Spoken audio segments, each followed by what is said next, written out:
नमस्कार दोस्तों, पिछले वीडियो में आपने देखा कि हम इंदौर से ट्रेन द्वारा चित्तौड़गढ़ पहुंच गए। अब इस वीडियो में हम आपको चित्तौड़गढ़ किले की यात्रा कराएंगे। तो आइए शुरू करते हैं चित्तौड़गढ़ किले की यात्रा। चित्तौड़गढ़ किले की शुरुआत इस द्वार से होती है।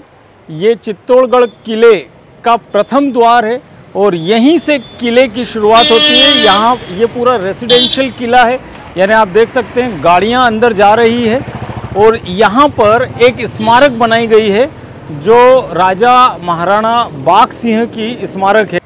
1534 में बहादुर शाह जफर ने जब चित्तौड़ पर हमला किया था, आक्रमण किया था, उस समय बाघ सिंह ने इस स्थान पर युद्ध में लड़ते हुए वीर गति प्राप्त की थी। इसीलिए आप देख सकते हैं यहाँ पर उनका एक स्मारक बनाया हुआ है। अभी हम किले के प्रथम द्वार को पार करके आगे बढ़ चुके हैं। प्रथम द्वार से प्रवेश कर चुके हैं किले के अंदर। अब आप ये देखिए सामने ये किले का रास्ता है और ये किला आप ये मत समझिए कि जैसे कोई किले होते हैं छोटे से, जहाँ एक महल होता है, कुछ बड़े बड़े कमरे होते हैं। ये पूरा रेसिडेंशियल किला है जो काफ़ी बड़े क्षेत्र में फैला हुआ है। कई सौ एकड़ क्षेत्र में फैला हुआ है। करीबन 690 एकड़ क्षेत्र में फैला हुआ ये किला है।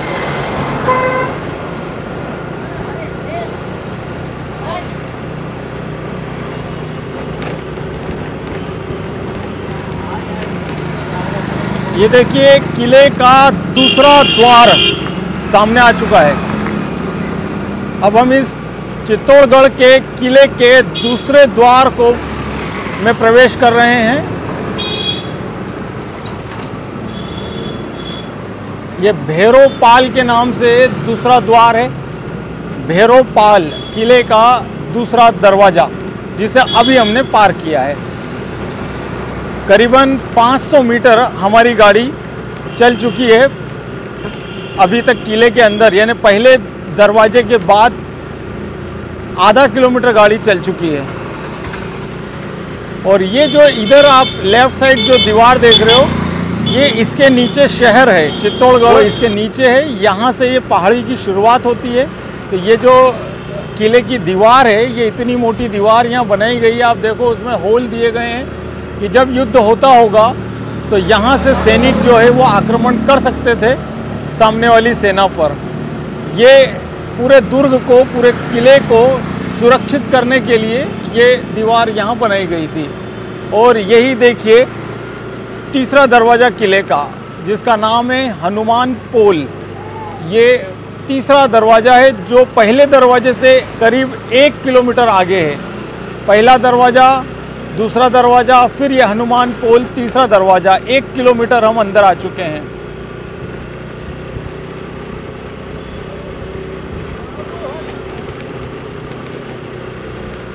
और अब देखिए यहाँ तक कोई खास चढ़ाई नहीं थी किले में, यहाँ तक कोई भी चढ़ाई नहीं थी। लेकिन अब देखिए आप किले में हमें ऊपर की ओर चढ़ना पड़ेगा। देखिए यहाँ से ये लंबा टर्न लेते हुए, और ये देखिए ये चौथा दरवाज़ा है, लेकिन यहाँ शायद दरवाज़ा का नाम नहीं लिखा है। और ये हमने एक यू टर्न लेते हुए हम ऊपर की ओर आ रहे हैं। अब चढ़ाई थोड़ी थोड़ी शुरू हो चुकी है। इधर भी देखिए आप ऊपर किला है और ये पूरा किला जो है दीवारों से सुरक्षित किया गया था। ये अगला दरवाज़ा,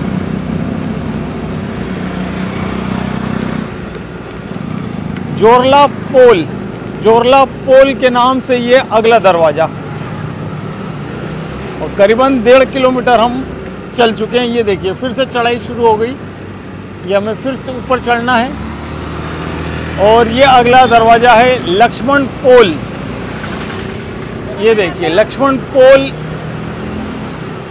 को भी हमने क्रॉस कर दिया है और करीब करीब 1.5 पौने 2 किलोमीटर हम किले में प्रवेश कर चुके हैं पहले दरवाजे से। अभी तक 1.5 किलोमीटर से ज़्यादा हम अंदर आ गए हैं और हम ऊंचाई पर आ रहे हैं। हमने 2 बार बड़े यू टर्न लिए हैं और हम धीरे धीरे ऊपर चढ़ रहे हैं। अभी भी जो किले का ऊपरी हिस्सा है वहाँ हम नहीं पहुँचे हैं। ये पूरा किला रेसिडेंशियल किला है और यहाँ पर ऊपर किले में लोग रहते भी हैं। और यहाँ देखिए आप भारी ट्रैफिक का ये एक और दरवाज़ा आ गया है किले का, ये देखिए। और इस दरवाजे के बाद यहाँ आबादी क्षेत्र शुरू होता है। ये करीबन 5 दरवाजे पार करने के बाद हम रेसिडेंशियल एरिया में आ गए हैं किले के। चित्तौड़गढ़ का किला भारत का ही नहीं पूरे एशिया का एकमात्र ऐसा किला है जो एक तो पूरे एशिया में सबसे बड़ा किला है और दूसरा ये किला आज भी रेसिडेंशियल किला है। आप देखिए ये किले के करीबन 6 या 7 दरवाजे हम पार कर चुके हैं और उसके बाद हम एक ऊंचे पठार पर किले के अंदर आ चुके हैं। और यहाँ देखिए पूरा ट्रैफिक है और ये पूरे यहाँ घर हैं, ये गलियाँ हैं, पूरे मोहल्ले बसे हुए हैं, पूरी कॉलोनियाँ बसी है, तमाम लोग यहाँ पे रहते हैं और ये पूरा गांव बसा है। तो जब महाराजाओं के समय में, राजाओं के समय में पूरा जो चित्तौड़गढ़ था वो इसी पहाड़ी पर बसा होता था। ये जो नीचे नया चित्तौड़गढ़ बसा है ये तो आधुनिक समय में हमारी 19वीं 20वीं शताब्दी में अंग्रेज़ों के आने के बाद नीचे डेवलपमेंट हुआ है। लेकिन जो इतिहास का चित्तौड़गढ़ था, जिस इतिहास की हम बात करते हैं, वो चित्तौड़गढ़ इस पहाड़ी के ऊपर बसा था।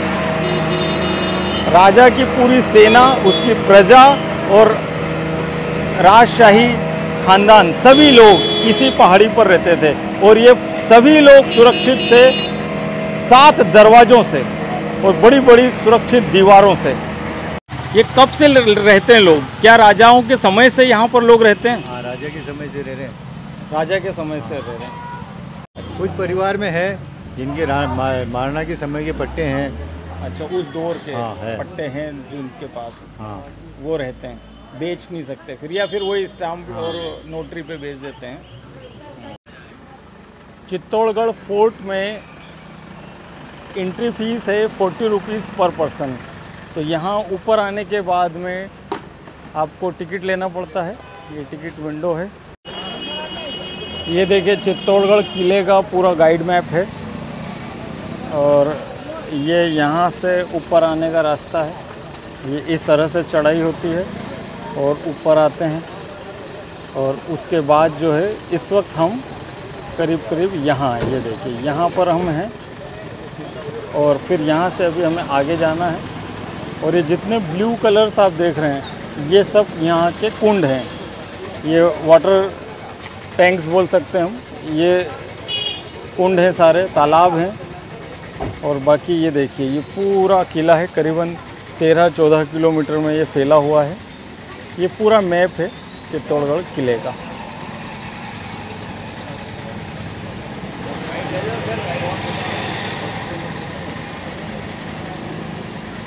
दोस्तों यहाँ से इस किले के टिकट घर के ठीक सामने से इस वक्त मैं आपको चित्तौड़गढ़ शहर का नज़ारा दिखाता हूँ। इस वक्त हम चित्तौड़गढ़ किले के अंदर तो प्रवेश कर चुके हैं। ये देखिए यहाँ से हम आए हैं ऊपर, ये वो जगह है जहाँ से हमने ऊपर आए हैं, ठीक है। और ये किला है। अब किले का समतल हिस्सा जो है वो यहाँ से शुरू हो जाता है। ये पूरा किला यहाँ पर फैला हुआ है, काफ़ी बड़े क्षेत्र में फैला हुआ है। और यहाँ देखिए आप, ये है चित्तौड़गढ़ का वर्तमान शहर। ये देखिए ये पूरा चित्तौड़गढ़ शहर है। तो आ गए हम मीरा टेम्पल। ये जो देख रहे हैं आप, ये मीरा टेम्पल है चित्तौड़गढ़ किले में, जो कृष्ण की दीवानी मीरा के याद में यहाँ बनाया गया था।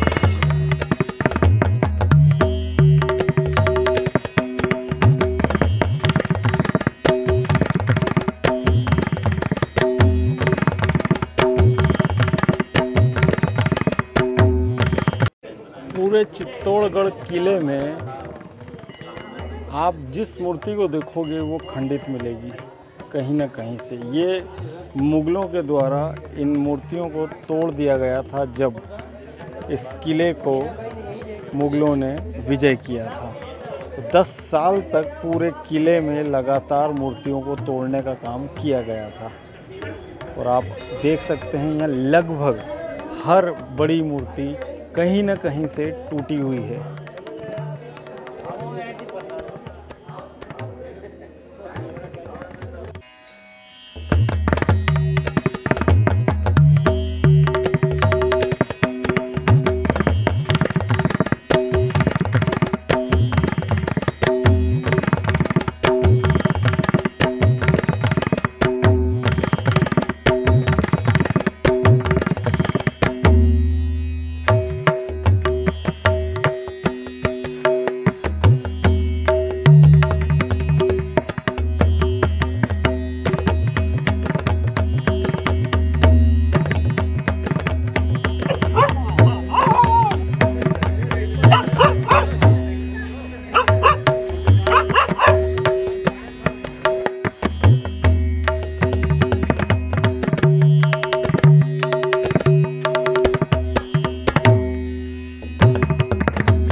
दोस्तों, चित्तौड़गढ़ किले को अगर याद किया जाता है तो उसका सबसे बड़ा कारण ये भी है कि यहाँ पर 3 बार जौहर हुआ था। जौहर आप अगर नहीं समझ पाए हो तो मैं आपको बताता हूँ। जौहर का अर्थ है कि जब राजा युद्ध में हार जाता है या वो युद्ध से वापस लौट कर नहीं आता है तो उसकी रानी और जितने भी सैनिक हैं जो युद्ध से लौट कर नहीं आते हैं, उनकी जो पत्नियां होती हैं वो जलती चिता में कूदकर आत्मदाह कर लेती हैं। उसे ही जौहर कहा जाता है। तो ये जो मैदान आप देख रहे हैं इस वक्त, इस मैदान में जौहर हुआ था 3 बार और उसकी डिटेल्स जो है वो यहाँ लिखी गई है।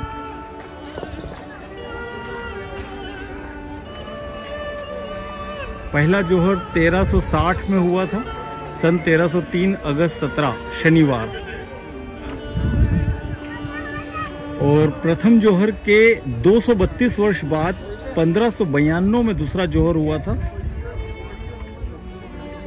और दूसरे जौहर के सिर्फ 33 वर्ष बाद तीसरा जौहर 1568 7 अप्रैल सोमवार के दिन हुआ था। ये पूरी डिटेल्स दी गई हैं, आप पढ़ सकते हैं। तो इस वक्त हम पहुंच गए हैं गोमुख कुंड की ओर। ये हमारा रास्ता जो है यहाँ पे वानर सेना ने रोक लिया है। यहाँ बहुत ज़्यादा तादाद में वानर सेना है। सिक्योरिटी वाले भाई साहब ने उन्हें खदेड़ा और आगे बढ़ाया रास्ते से। ये देखिए बहुत सारे हैं यहाँ। कितनों को भगाएंगे और कितनी बार भगाएंगे, इनका कोई भरोसा नहीं है। ये कभी भी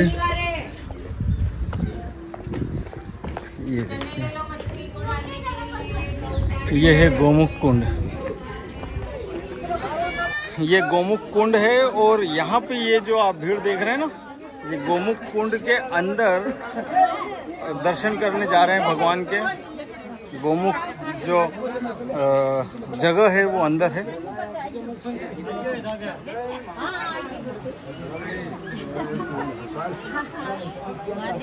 थोड़ा रश है यहाँ।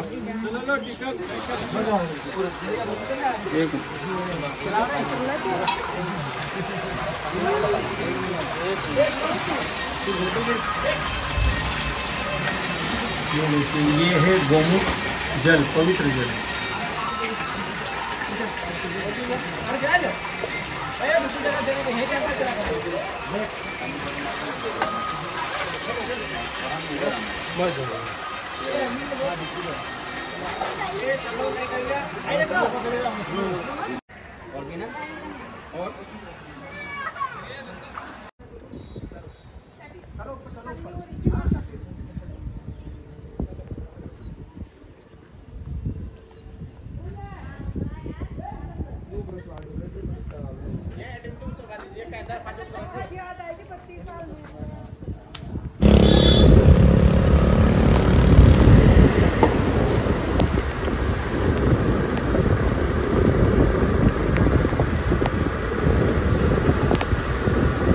चित्तौड़गढ़ किले की पहाड़ी पर इस वक्त हम कम से कम 12-13 किलोमीटर चल चुके हैं और ये सफ़र है कि ख़त्म होता ही नहीं।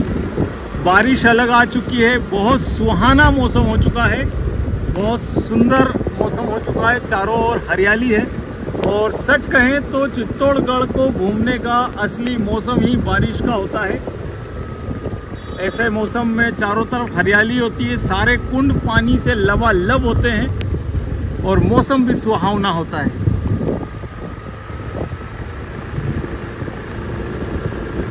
अब ये सड़क जहाँ तक हमें ले जा रही है, हम चले जा रहे हैं, क्योंकि यहाँ जिधर निकलोगे वहाँ कोई ना कोई किला, कोई ना कोई महल, कोई ना कोई इमारत आपको देखने को मिल ही जाएगी। ये आधुनिक जमाने का स्तंभ। चित्तौड़गढ़ की पहाड़ी पर किले में एक खासियत है कि इस किले के अंदर ऐसे तमाम सारे कुंड या तालाब, आप कुछ भी कह सकते हैं, कुंड कह लो, तालाब कह लो, और ऐसे बहुत सारे तालाब यहाँ पर मौजूद हैं। करीबन ऐसा कहते हैं कि 113 तालाब इस पूरी पहाड़ी पर या फिर इस पूरे दुर्ग में मौजूद हैं। इस वक्त हम करीबन किले के अंदर 14-15 किलोमीटर आगे आ चुके हैं। अभी इधर तो हमें कोई इमारत नज़र नहीं आ रही है, ना कोई खंडर है, ना कोई ऐसा कुछ नहीं है, सिर्फ जंगल ही जंगल है। अभी बहुत देर बाद ये एक तालाब आया है तो हमने कहा आपको दिखा दें। ऐसे तालाब तो इसमें बहुत सारे हैं। तो हमें यहाँ पर मिला है 8वीं शताब्दी का महालक्ष्मी मंदिर, सूरजपोल गेट के पास में है ये। और आइए दर्शन करते हैं मंदिर में। ये पूरा जंगल है चारों ओर जिस जगह पर ये मंदिर है, और 8वीं शताब्दी का मंदिर है। थोड़ा स्टेप्स डाउन करके चलना है हमें, नीचे जाना है, मंदिर थोड़ा नीचे है।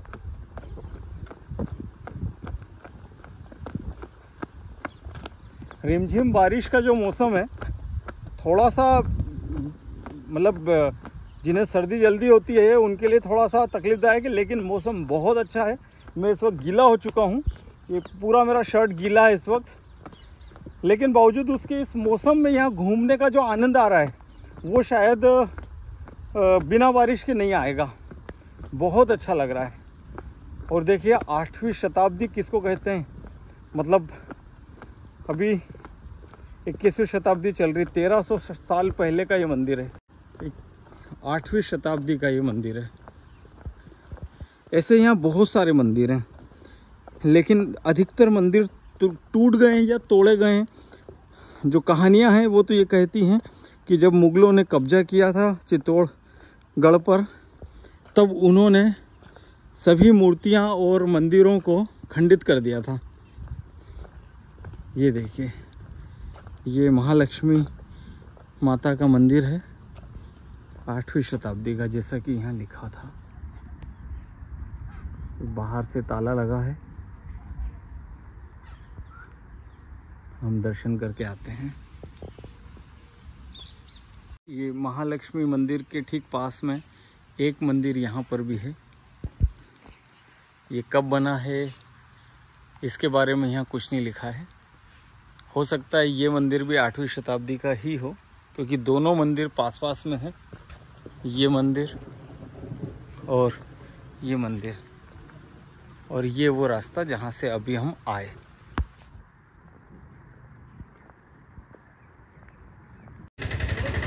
ये कीर्ति स्तंभ है।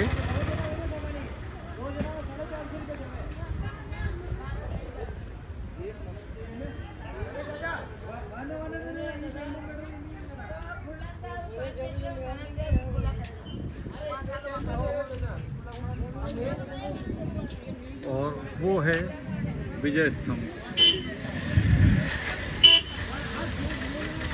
ये पूरा विहंगम दृश्य है चित्तौड़गढ़ किले का। ये संग्रहालय है, म्यूज़ियम है यहाँ पर, लेकिन अभी शाम को करीबन 6:30 बज रही है तो ये बंद हो चुका है।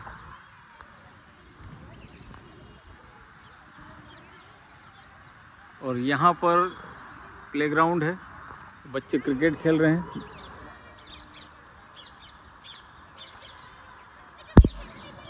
ये सब हम किले के अंदर ही हैं इस वक्त। ये देखिए यहाँ से पीछे कीर्ति स्तंभ दिख रहा है और ये म्यूज़ियम। और इस तरह चित्तौड़गढ़ किले की हमारी यात्रा यहाँ पर पूरी हुई। हमारे होटल से रात के समय किले का विहंगम दृश्य लाइटिंग में कितना सुंदर लग रहा है, देखिए।